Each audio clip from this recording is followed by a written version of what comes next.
I'm Julia Cordova, and welcome to the Place Your Trades Network. We are the network that focuses on trading daily options using the CME Group event contracts to trade E-mini S&P, NASDAQ, Dow, Russell 2000, gold, silver, euro, crude oil, natural gas, and copper.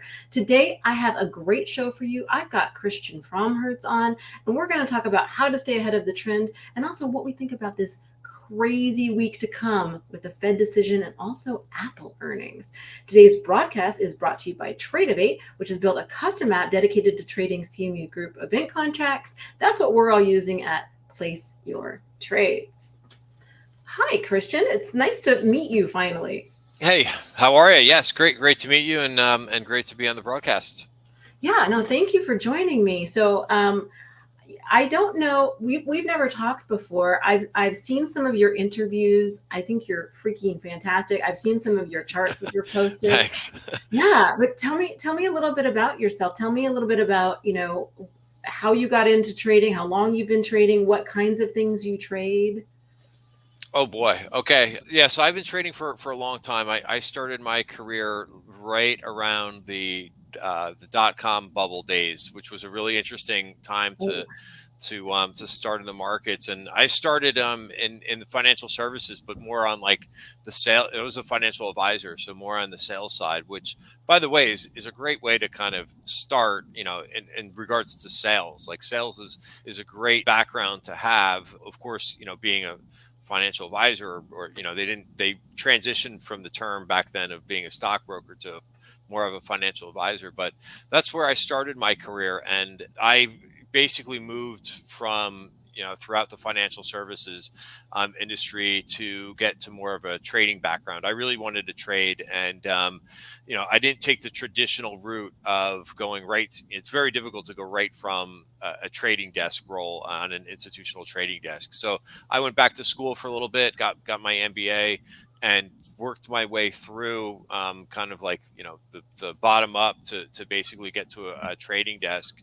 And I did that for a number of years at Merrill Lynch, and had a great time doing that. Did that for a number of years, traded ETFs and Delta One products. So a lot of like customized indices back in the day. They were very popular before, the ETF explosion, but basically traded, anything and everything on the institutional side, and traded through the whole financial crisis, which was just a crazy time to be trading through. And then basically did that till about 2014, and then just decided to kind of go on my own and start my own business to get more into the trading for myself type role, and to educate traders. So I've been doing that now for about 6 years. It took me about a year or so to start my own business, but yeah, I've been doing that, and every day it's a challenge. It's exciting, and markets are never dull.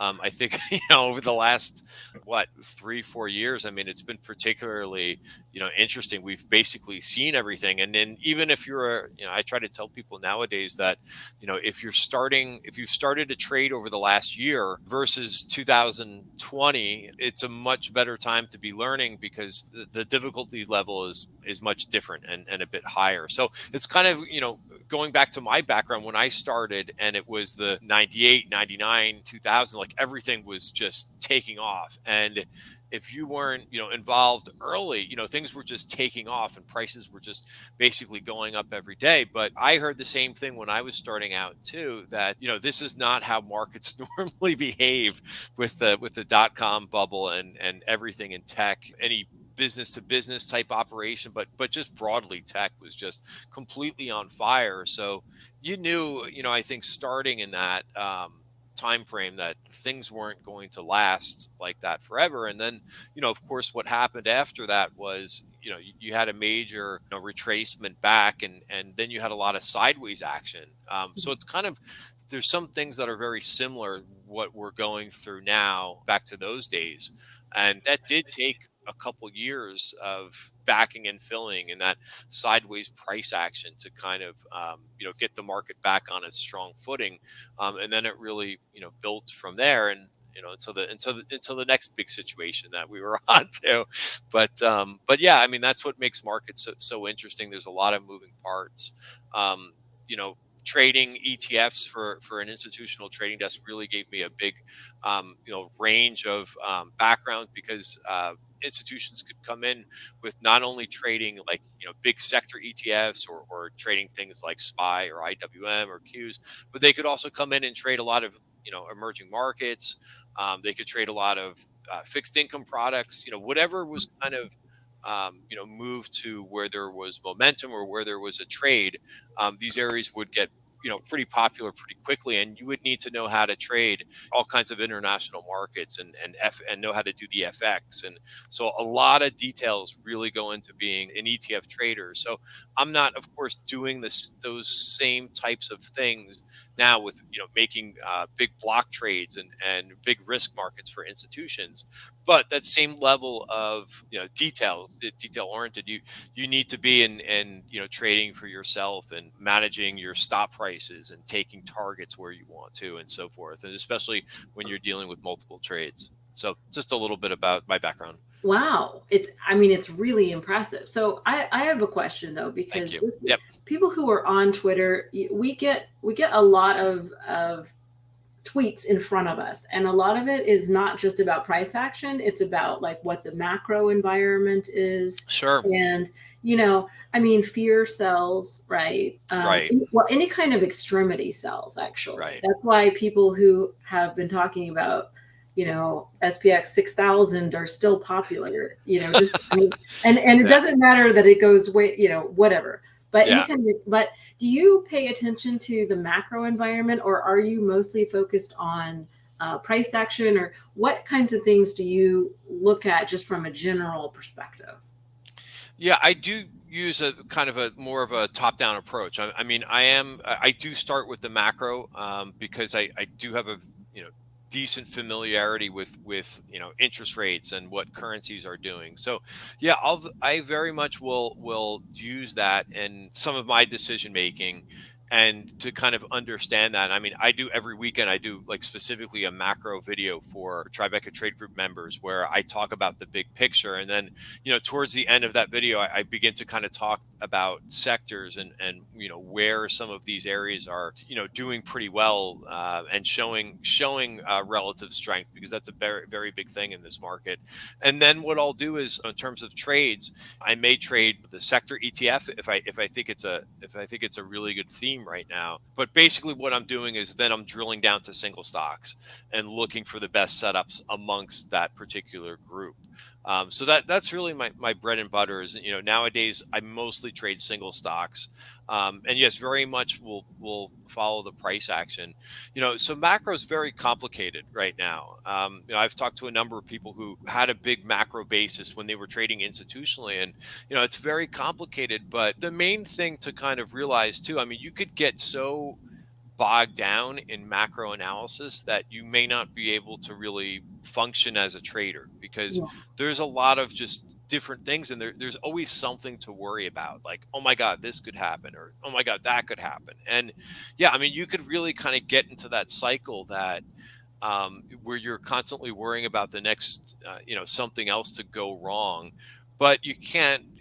I think there's a William O'Neill quote that I love. I'm trying to think of exactly how he phrased it, but if you're constantly pessimistic, you're going to have a tough time making money. So it's important to understand what the risks are. And if I got that saying wrong, I'm really sorry. But I've sometimes I take little bits and pieces from what I hear, and I kind of adapt them a little bit to what I'm doing. So I think it's important to understand the risks, but you don't want to be one of these people who are always saying like, oh my god, well, this could happen or that could happen.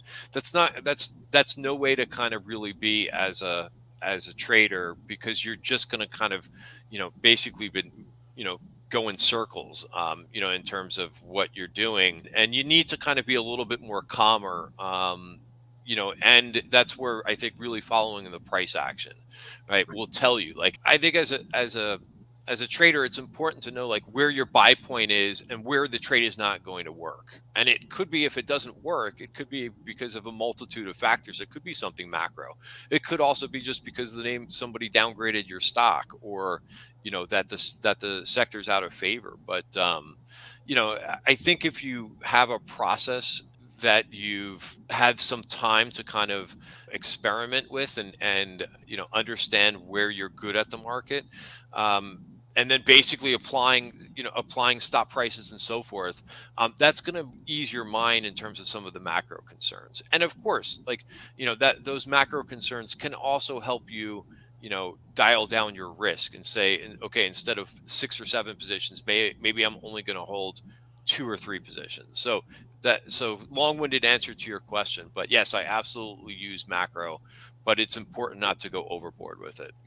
Got you. And then you said something really interesting before we went on air. We were just chit-chatting a little bit. And actually this morning I was talking to the PYT team. We have this host chat that we do. And somebody mentioned the opening range. And I said, hey guys, how do you define opening range? And the answers really range from 30 seconds to 3 minutes to 15 minutes to an hour. And so I know a lot of people look at the daily opening range. But what you said is today is the first day of a new month. And then based on that new month, there are levels that, you would tend to look at. And I kind of liken that to an opening range. And it really is. It's the opening range of the month. So can you talk a little bit about what you meant by that and what kinds of things you look for when a new month opens or closes? So interesting. Like, so before we get into that, like macro, it also, like, knowing what is on tap for the day. Like, we had economics that came out at 10 o'clock, which have kind of moved things around a little bit. Specifically, two things that I really watch in macro are what rates are doing and what the dollar is doing. So since we had that 10 o'clock data point, and again, you don't necessarily need to, understand like how to interpret like the ISM number or ISM prices paid, which is basically what we got at 10 o'clock. It's just to basically say, okay, well, let's watch what the reactions are to that data point. It's kind of the same thing with earnings, right? Sometimes you could be given the whole earnings, numbers, and you still may not get the direction right, because there could just be, there's so much going into those earnings reports in terms of expectations, and it could be something just hidden in the earnings report that people are reacting to. So I always find that interesting, is that, sometimes, even if you were given, what the sales numbers and earnings were and also what their guidance is, you still may not get the direction Oh, right. oh my gosh, you're you know super right about that. I talk about that all the time. Even if I knew exactly what the words would be in a Fed speech beforehand, I right. still could not tell you what the reaction would be based on that, because it is what it is. Even if somebody really, I mean, if it was a surprise in some way, maybe, but they always say the same thing anyway. That's what I don't even understand. They always say the Right. exact same thing, and then the media cherry picks different sentences to justify whatever had happened, but they always say the same thing. I don't even understand. They always say we're data dependent. We'll change it if we need to. We have all the tools in place. Blah, blah, blah, blah, blah.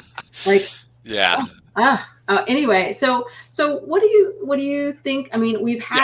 we've had an incredible couple of weeks. We've been flirting with a major resistance for the markets. We closed, I depending on whoever's pivots, mine are the best. No, but depending on who's ever pivots, we closed right over the line last week. Hmm. Um, and it's right before the Fed. So Yeah. Yeah.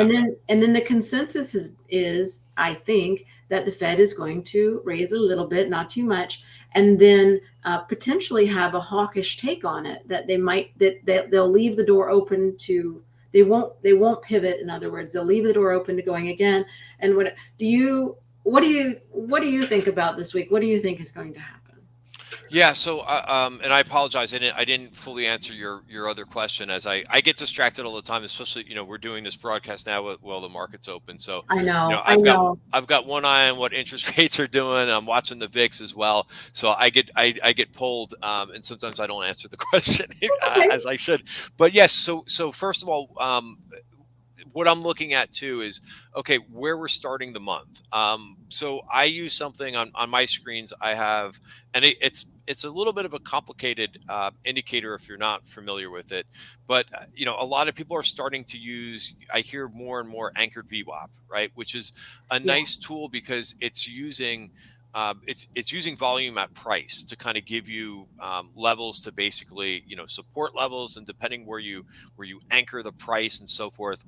I use something as well that's called volume at price, and it's basically, instead of just looking at the volume on the bottom of your screen, you're putting a volume profile on your screen, and then what we're doing is we're basically taking that volume profile, which again tells you where the most volume occurred at a price rather than a time, a date.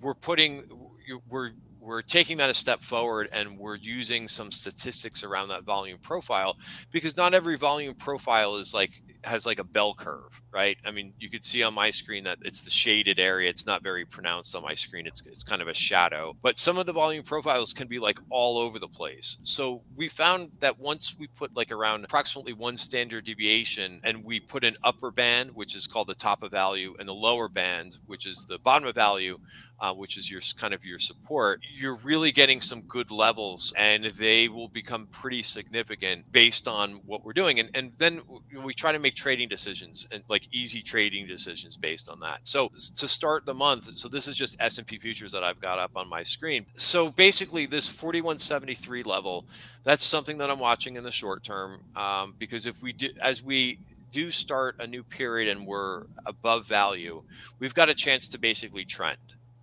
When we start the period inside value, we're more like range bound sideways, which is what you could see on the weekly chart. So this is the daily chart, and basically every month you're going to get a new value area, because that's based on the previous month's volume at price, Okay, got essentially. you. But yes, for the year, right? And this is how the overall market looks. We started inside the value area, and we've been in value all year long. And so, we've got a very sideways year on our hands, really, until we break this 4257 for S&P. So that's basically, what I know in the back of my mind is that, hey, once we started the year, thought we would really have a sideways year on our hands. And we've been kind of moving to the upside, and there's nothing to say that we can't break resistance, which is 4257. The Qs are a little bit close. The Qs a little bit close. Yeah, the Qs are getting close. They're also inside the value area for the year. 332.31 is some resistance. And we've also started the month above value. That level's 319.70 is something that I'm watching to say, okay, if the market wants to run, it has a clear path to do that. And where we would be wrong in this situation, that we're not uptrending anymore, is if we break back inside the value area, and then we could be back into like the chop. IWM, of course, has been trickier. It's been trickier all year long. Yeah. And this is a different picture than the S&P and NASDAQ, or the Qs, because it's starting the month inside value. So, you could see, for example, with this IWM chart, I've got right now the new value area for the month of May lit up. This is what it looked like for the month of April. And just as I had mentioned that, the top of value and the bottom of value can be particularly significant, we could not get through that top of value last month. We tried multiple times, once, twice, 3, 4, 5, 6, 7, 8, 9 candles try to break that resistance, and it just could not do it. We really didn't get a convincing closing bar above that level of resistance. And then unfortunately, we kind of turned back. We did not break down. We got kind of saved towards the end of the week.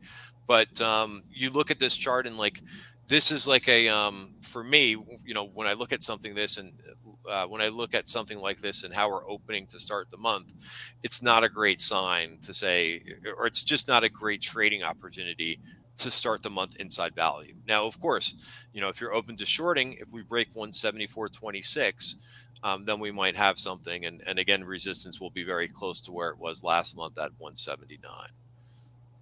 Gotcha. So that's what I kind of start with when we start the month. But I will always look at what the indices are kind of telling us first, and then I'll kind of, so again, it's a top down approach. And then I will, of course, look to see what sectors are doing something a little bit different. They're showing that relative strength, and then also relative weakness. I will also look for that as well. I love the fact that you start with a monthly chart. I use the monthly charts, but primarily the weekly charts are my bread and butter. I just think they can't be beat in terms of analysis for me anyway. And then I'll start to look at everything else after the weekly, the daily, the 4 hour, go from there. But Right. yeah, I totally on board with that. Yeah, I think it's important to know what the big picture looks like, and that can kind of help frame your risk taking a little bit to say, "Geez, are we really trending for this year, or are we really in a sideways chop fest for overall markets?" So that's price is very important to me. In terms of different indicators and things that I use. Even outside of looking at market breadth and so forth, which is I definitely look at that, but Oh, price is always most important to me. can we talk about that, please? Because I Sure. am I am not a person who typically looks at market breadth, but I can't help the number of tweets talking about market halitosis. They're talking about the fact that there's just a few companies that are really strong, and then there's a lot of companies that are not, and that is generally not a good sign longer term. Right. What do you look at when you look at breadth? And I mean, can you show me on a chart what the breadth looks like and what kinds of things that you look for, if anything at all? Absolutely. And what's really interesting is it's a little bit of a play on words, because you can be right with what you're saying, but it really depends on how you phrase it. For example, when you look at a market cap weighted index, so this goes kind of back to my what I used to do in my institutional days, and I know how an index works, and I used to rebalance indices on a daily basis for hedge funds. They were their own customized indices, but so I know how this game with words works. But in any market cap weighted index, right? The bigger names always are always going to have a bigger impact. So if you come out and make the statement that, geez, well, it's only a few companies that are driving the index performance. Well, if there are larger companies that are making up a decent portion of an index, and here's SPY, then absolutely, that's 100% always going to be the case, right? The larger companies are always going to skew the performance, because that's the math behind an index, right? If you've got a name, so Apple right now is a 7% weight, Microsoft is a 6% weight, and it's a little bit even more skewed when you look at the Qs, right? So absolutely, Microsoft, Apple, Amazon, Google, Nvidia, they're going to skew the performance of the Qs. There's no way around that because they are just the bigger weights. So if you so when you hear a strategist come on and say, it's these companies are driving the performance of the index, right? And then everybody goes, oh, geez, that means geez, the other names must not be doing well. Well, that's not the case. It's just the fact that the big companies are dominating so much. Right.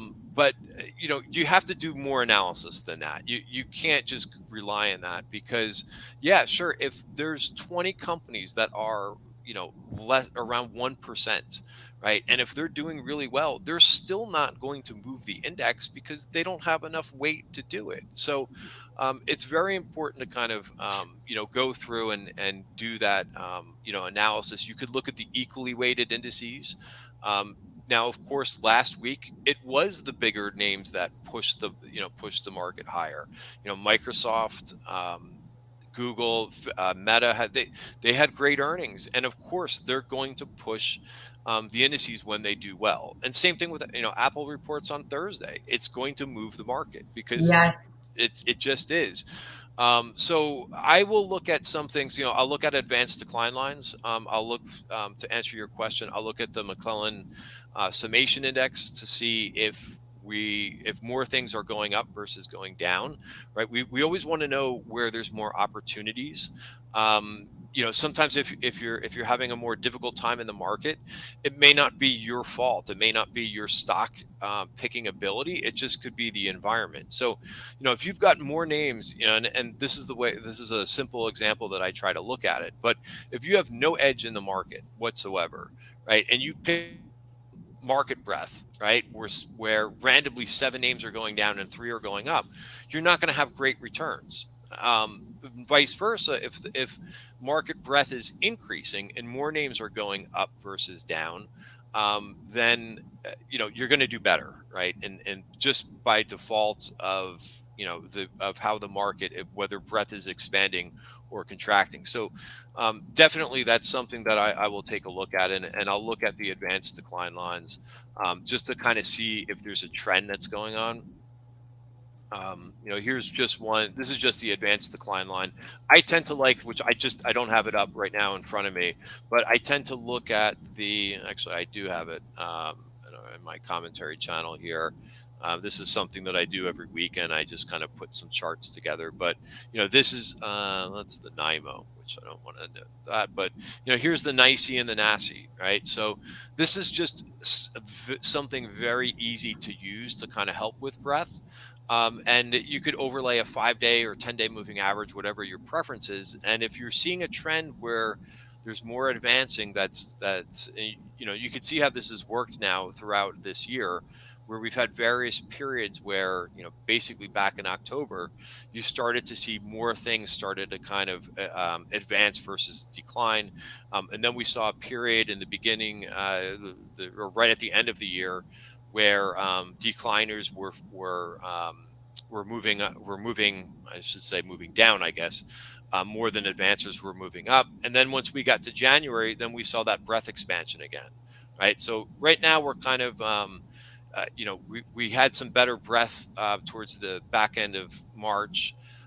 April was a lot of sideways, and then breadth started to decline. So if you notice, that line is now below the 10-day moving average. I'm looking for breadth to kind of expand again, and it's tricky right now with all the earnings reports that we're getting.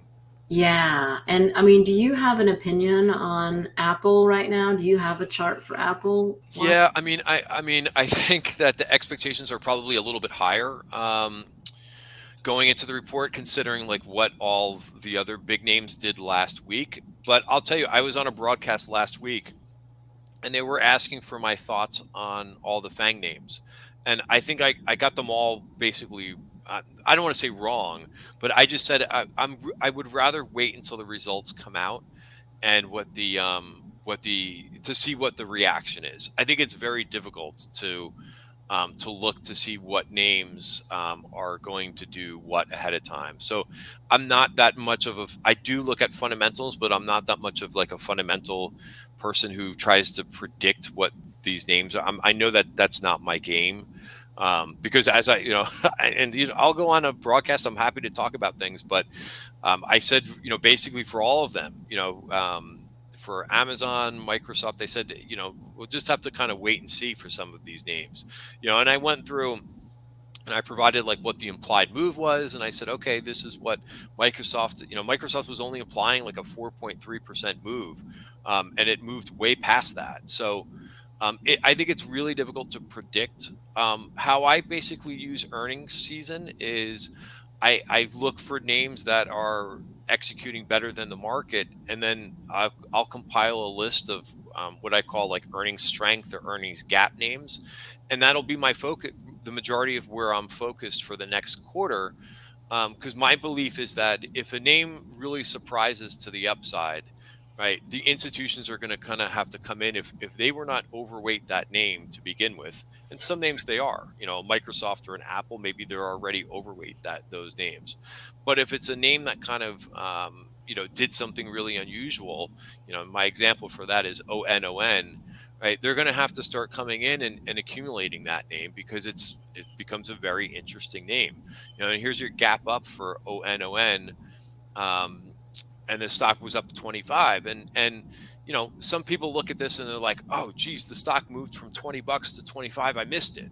Right. Well, no, that's really where the start of the move is taking place because, again, it's especially when you look at this chart, what it did beforehand, right? It was basically nothing. It had a bunch of starts and stops. It was moving in a range, right? Some people will call this like stage one. Um, so it moved out of stage one on earnings, and since then, it's been performing really well. Today, not so much, but that's okay. I think it's going to take some time. My upside target using my indicator, again, Market Web's value at price is around like 36 and a half bucks. But will actually look for dips to kind of accumulate a little bit more shares. Yeah. So I will use the moving averages as well and say, okay, if we come back and test the 20-day moving average and hold it, I might want to add a little bit to my position. So that's my plan for this name. And I think that's what's important, is to kind of develop, where you think a name could get to. And then, try to sell when when the name's ripping. Because in 2023, that's worked really well, Yeah. is to sell when things are moving up, and buy a little bit, start accumulating as it dips into support. So, I mean, you said something before, and I just want to emphasize it because it was super important. And I know that I'm still guilty of this as well. But I've traded long enough to know, as soon as something starts getting out of a trend, immediately, if you're not already in it, immediately I think it's a natural reaction to say, geez, I missed it. Right. What you did is you missed being in it through all the chop. You Hmm. missed being in it at the very freaking bottom. Right. You missed being in it, and having your money elsewhere where it was making more, you would think, because this move just happened. I completely agree with you. I mean, and it's hard. It's very hard, right? To have that mental, I have to reset myself. Every time I have a thought like that, I'm like, no, no, look at the chart objectively. Is there more room to go? If Right. so, what is my risk reward from this point? And it's actually more of a confirmation. If I'm thinking, oh, I missed it, that's almost like, oh no, I need to plan my trade right now because this could be exact. But I am not by nature a momentum trader, and um, it does require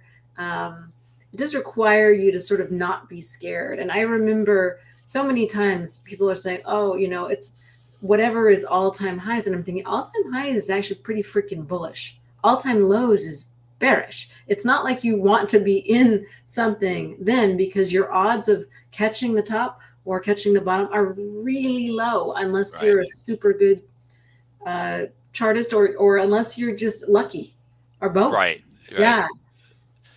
Yeah, so that's we're at such an important time right now because of those earnings reports. I mean, I always get a lot of questions on names.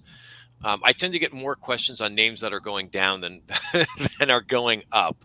And my thought is, if a name did not have a good earnings quarter, the phrase, you don't hear this phrase too much anymore, but I think it's a very good phrase to use. The name can really become dead money for the next quarter, right? If they missed expectations and their guidance wasn't good, and they don't sound like they are,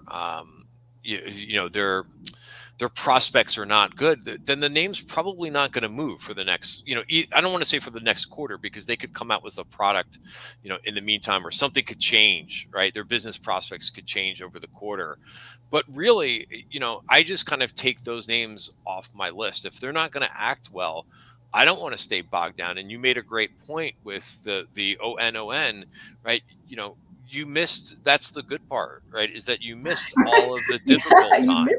you Uh, missed the BS. Yeah, Right. because this is not fun. When a No. name starts and stops and starts and stops, I mean, you want to find something, that's a little bit easier. It's another thing that I find traders, when retail traders start, they seem to gravitate towards more challenging setups. They think that they're going to figure out something that nobody else figured out. You want to try to keep it simple as much. You could have a complicated system, that's fine, but you still want to try to keep it simple, right? And not make um, making money difficult, right? You don't have to try to outsmart everybody, right? There's a lot of easy things that you can kind of latch on to. So this is one name that, I've got my target up there at 3650. That's a big area of volume in ONON. And again, it doesn't, like, even if it doesn't get there in a straight line, like, that's fine with me, because if it gets there and it's a more methodical, move to get there, maybe it could take 3 6 months to get there, then I still have opportunities, where this thing, if it kind of comes into support, where I can kind of put on a bigger position, because it is tough. And that's usually how I get into a name that has had, an earnings gap or something like that. It's always going to be like a small position to start off with. But I would rather make some money than no money. Right. And then have a plan and say, okay, if you're scaling into a name, I was just bringing up ISRG because that name had really good earnings too. Okay. Unfortunately, it just hasn't come in yet. But that's the situation, is that often those names that are strong, they won't find any sellers, because no one wants to sell a name that's doing well, especially in this market. So, like, even this little test of like the bottom of the gap was bought. Right. So even that was at 290. The stock's trading at 303 right now. I mean, so that's a nice little move.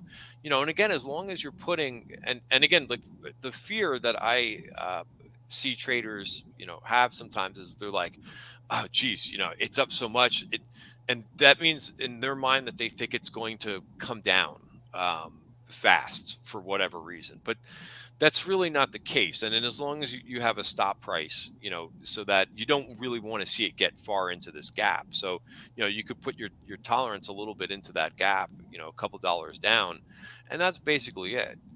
Hmm. I Um, like. Another name too, which I'm back in this name today. I can see it's in video. That looks juicy. I'm just going to say it out loud. It looks pretty good, right? Yeah, I mean, it For it me. does, and it had a chance to break down the last couple weeks, and it stayed, pretty firm, and it stayed firm. Like, you could see this was the valuary for April, and it really hung in there pretty decently. And I know that you mentioned sometimes these beliefs that you see on Twitter and so forth, but I started to hear people say, like, all over the place, wow, and Nvidia is such a great short. And I started to ask people, because um, everybody, what's nice is, and on Twitter, is that everybody has a different point of view, and it is kind of its own market, right? And that's what does make a market, right? That people have all different types of opinions.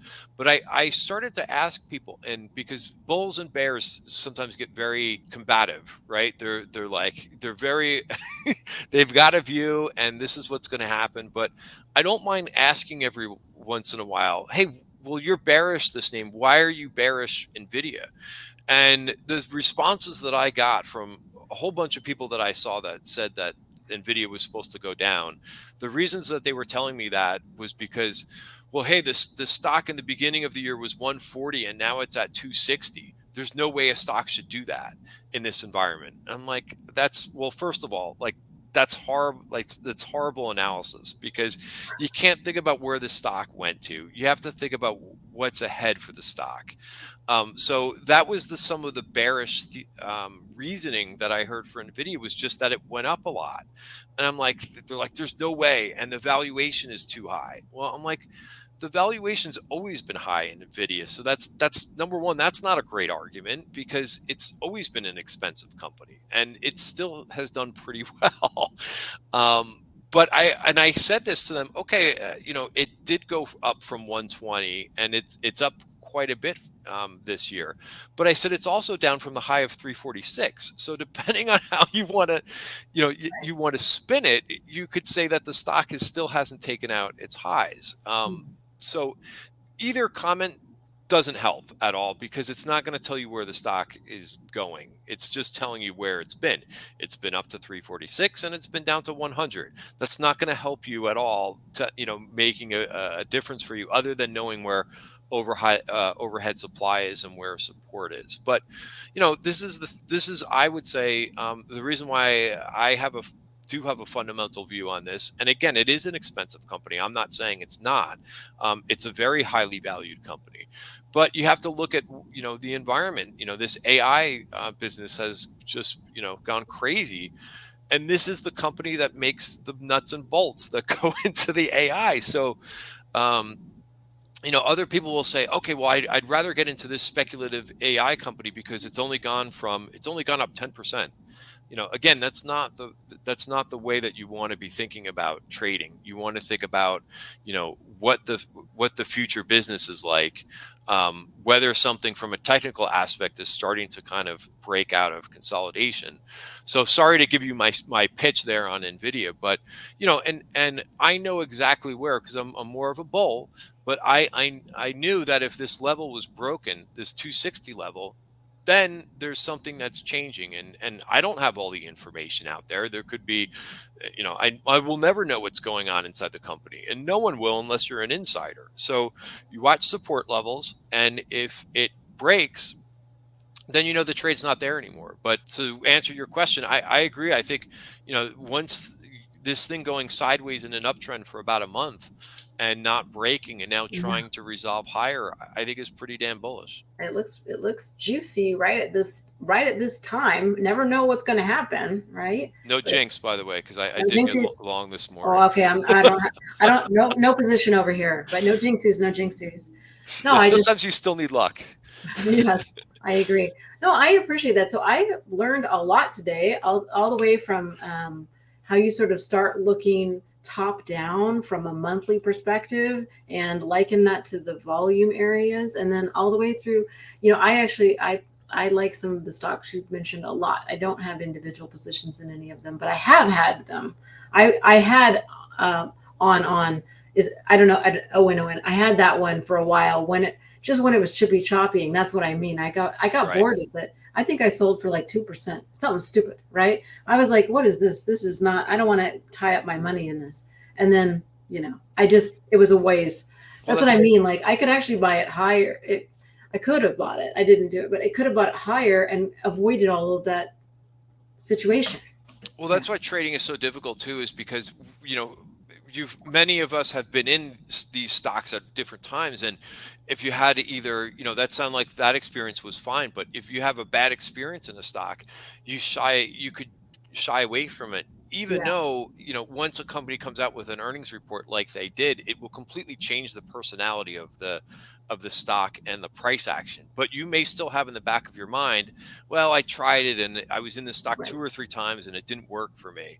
So that's what makes trading so difficult too, is we always have those thoughts in the back of our mind, and preconceived notions or ideas about a stock or a sector that may impact our judgment of what the current circumstance or opportunity is in front of us. Great. Well, thank you so much for your time today, Christian. Guys, please follow Christian on Twitter. He's a great follow. He's super smart, as you saw, and he has some really good ideas that you can, pick and choose from of whatever meets your style. Please also follow at Place Your Trades, and I'm Julia Cordova Trades, and I wish you a wonderful week ahead. Thank you so much, Christian. Bye, Thank you, Julia. everybody.